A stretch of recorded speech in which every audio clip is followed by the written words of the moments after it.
बिस्मिल्लाहिर्रहमानिर्रहीम। मोहतरम सामीन, अस्सलामु अलैकुम वरहमतुल्लाहि वबरकातुहू। मेरे प्यारे अज़ीज़ दोस्तों, उम्मीद करता हूँ कि आप सभी खैरियत से होंगे। तो आइए देखिए, कुछ घरेलू ज़रूरी बातें मैं आपकी खिदमत में रख रहा हूँ। देखिएगा, अक्सर घरों के अंदर होता क्या है, किसी के घर के अंदर सांप निकलते हैं, किसी के घर के अंदर बिच्छू होता है तो वो बच्चों को या किसी बड़े को काट लेता है, बहुत ज़्यादा तकलीफ़ों का सामना करना पड़ता है। या बहुत सारे घरों के अंदर चूंटियाँ बहुत ही ज़्यादा निकलती हैं जिससे कि लोग परेशान रहते हैं। ठीक है। और बहुत सारे घरों के अंदर कनखजूरे वगैरह, मतलब कीड़े मकोड़े अगर आपके घरों में निकल रहे हैं तो फिर ये उपाय जो मैं आपको बता रहा हूँ इसे अपनाना शुरू कर दें। इंशाल्लाह फिर आपके घरों के अंदर कीड़े नहीं निकलेंगे और आपके घर से कीड़े बिल्कुल साफ़ हो जाएंगे। अब वो उपाय देखिए कई तरह के हैं, यहाँ पर देखिए मैंने लिख करके रखे हैं आपके लिए। देखिएगा, सबसे पहले बात तो मैं आपसे ये कहूँगा कि एक दुआ है, एक दुआ है, इसे आप खुद भी याद करें और अपने बच्चों को भी याद करा दें।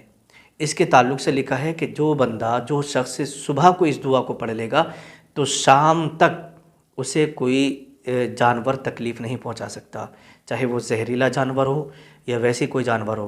पूरे दिन उसकी हिफाजत रहेगी, फ़रिश्ते उसकी हिफाजत फरमाते हैं।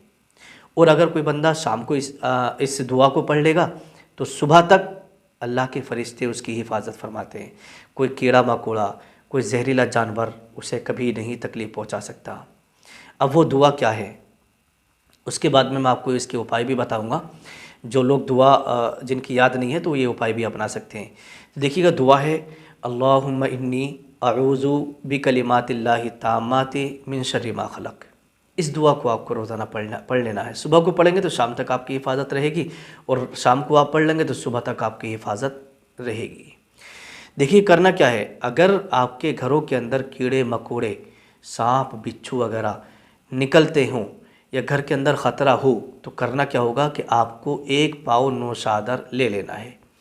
एक पाव नौशादर लेने के बाद में 5 सेर पानी में उसको घोल देना है। घोलने के बाद में हमारे घर के अंदर जितने बिल, जितने सुराख हैं, छोटे या बड़े, सब के अंदर उसको डाल देना, उस पानी को डाल देना है। अगर घर के अंदर सांप होगा किसी बिल में या किसी कोने में छुपा हुआ होगा तो वो भी निकल के भाग जाएगा। या बिच्छू होगा तो बिच्छू भी यूँ समझिए, जितने भी कीड़े मकोड़े आपके घर में फिर इंशाल्लाह नहीं रुकेंगे। और अगर ये पानी आपने छिड़क दिया और अगर सांप आपके घर के अंदर आने की कोशिश कर रहा है और ये पानी छिड़का हुआ होगा तो सांप फिर आपके घर में नहीं आएगा, उसे दूर से ही उसकी बू आ जाएगी और वो भाग जाएगा। तो इसलिए हफ्ते में, 15 दिन में, 20 दिन में ये पानी अपने घर में छिड़कते रहना चाहिए ताकि कोई जहरीला जानवर या कोई कीड़ा मकोड़ा हमारे घर में ना घुसे। इसी तरीके से दूसरी तरकीब ये है कि घर के बिलों और सुराखों में, समझे, अगर राई डाल दी जाए, राई जिसे लाई भी बोलते हैं, तो सांप फ़ौरन मर जाएगा। पीली वाली जो राई आती है ना, उसे आप बिल में डाल दें, सुराख में डाल दें तो इसके डालने से जो है सांप फ़ौरन मर जाएगा। और अपने आसपास राई डालकर सोएं तो कभी सांप आपके करीब नहीं आएगा। तो ये भी एक तरकीब है कि जो है 15-20 दिन में, महीने में राई जो आती है उसे अपने मकान के चारों तरफ छिड़क दिया करें। इसके छिड़कने से सांप फिर अंदर नहीं आता है, या अंदर होगा तो बाहर चला जाएगा। इसी तरीके से मूली का अर्क, ये जो मूली आप और हम खाते हैं ना, ये मूली का अर्क अगर बिच्छू के ऊपर डाल दिया जाए, बिच्छू कितना ये होता है ख़तरनाक, अगर बिच्छू के ऊपर डाल दिया जाए तो यूँ समझिएगा कि बिच्छू उसी वक्त मर जाएगा। ये बिच्छू के लिए जहर है।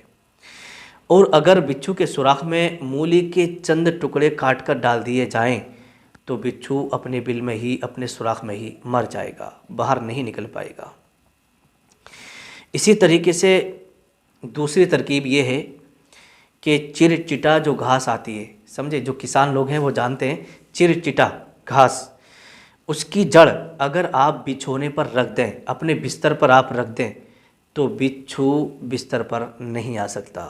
चिरचिटा घास जहाँ भी रखी होगी ना, वहाँ बिच्छू फिर नहीं आता है, समझे। ये भी एक तरकीब है। और अगर बिच्छू डंक मार दे तो ये जो एक रोज़ा का जो तेल आता है ना, ये आप लगा लिया करें, यानी चिरचिटे की जड़, इसका अर्क भी निकाल लेते हैं। और अगर अर्क ना निकले तो चिरचिटे की जो जड़ होती है ना, इसको आप घिस कर काटे हुए पर लगा देंगे तो जहर फ़ौरन उतर जाएगा, समझे। अगर किसी के बदन में कन खजूरा चिमट जाए या कान में घुस जाए तो शक्कर उसके ऊपर डाल दें, समझे। शक्कर उसके ऊपर फ़ौरन डाल दें, उसके पाँव खाल में से बाहर निकल आएंगे, यानी उसके पाँव बिल्कुल जड़ से उखड़ जाएंगे कन खजूरे के, समझे। और यूँ समझिएगा अगर प्याज का अर्क कन खजूरे के ऊपर डाल दिया जाए तो वो जगह छोड़ करके भाग जाता है, यानी बाहर निकल जाता है, और बाहर निकलने के बाद फ़ौरन वो मर जाता है। तो ये भी एक तरकीबें हैं। और आगे देखिए चोटियाँ, बहुत सारे घरों के अंदर आपने देखा होगा कि चोटियाँ बहुत ज़्यादा निकलती हैं। अगर हमने रोटी रख दी या कोई मीठी चीज़ रखी है तो एकदम चोटियों की लाइन बन जाती है, समझ रहे हैं, चोटियों की लाइन बन जाती है। तो अगर आपके यहाँ पर भी चोटियों की बहुत ज़्यादा टेंशन रहती है, चैटे चोटियाँ कीड़े मकोड़े आते हैं ना, तो ये जो हींग आती है, हींग, समझे, जिसे आप और हम खाने में डालते हैं, सब्ज़ी वगैरह में डाल लेते हैं कहीं कहीं, तो वो इस हींग को आप लेंगे और हींग को लेने के बाद में जगह जगह आप अपने घर पे रख देंगे। इसकी खुशबू से, इसकी महक से चोटियाँ आपका घर छोड़ करके चली जाएंगी। कभी आपके जहाँ पर, और ये तरकीब ज़रूर अपनाइएगा, जहाँ पर आपके खाने होने का या कोई मीठी चीज़ें रखने का मसला हो तो उस जगह पर हींग ज़रूर आप रखा करें, तो फिर इंशाअल्लाह तबारक व तआला चोटियाँ फिर आपके आसपास से भी नहीं गुजरेंगी। तो ये कुछ तरकीबें थीं, घरेलू उपाय थे। और इससे पहले मैंने आपको जो दुआ बताई थी वो दुआ भी आप अपनी जान की हिफाजत के लिए पढ़ते रहा करें रोज़ाना, अपने बच्चों को भी सिखा दें, इसका बहुत बड़ा फ़ायदा मिलता है। अस्सलामु अलैकुम व रहमतुल्लाहि व बरकातुहू।